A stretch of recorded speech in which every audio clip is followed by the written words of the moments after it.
Feminist theory is the study and movement on how gender affects the oppression of primarily women. It studies the aspects of societal structures, dynamics of relationships, and issues that women face in society. What oppressive behavior do we see from the female characters?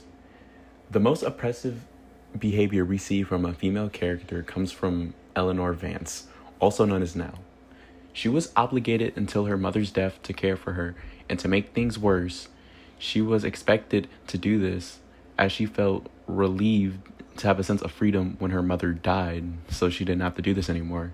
This shows she conformed to societal pressure to perform healthcare, as women are expected to be nurturers since the dawn of time. This was on display in both the movie 1999 edition and the novel. She also tends to be shy, gentle, and dismissive, and also submissive, which traits are how, in this era of which the story takes place, are how women are expected to act. What behavior do we see that's empowering from the female characters? In my personal opinion, Theo is quite opposite of Eleanor Vance, which in this case, everything her personality stems from is empowering to feminism as it's applied through the friend talk in the novel and the 1999 film. She tells Eleanor that she has a girlfriend. Well, she didn't say that in the novel.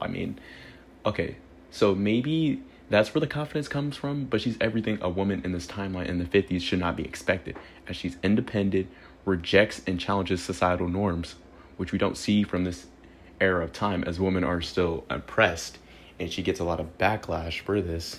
Well, not a lot, but somewhat. How do the men fare to behave in this story?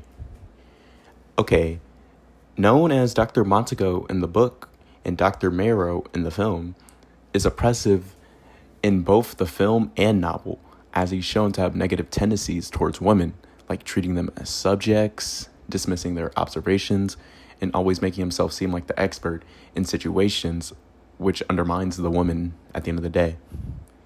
And Luke Sanderson is shown to be flirty, well, more subtle in the novel, but in the film, he's a lot more flirty.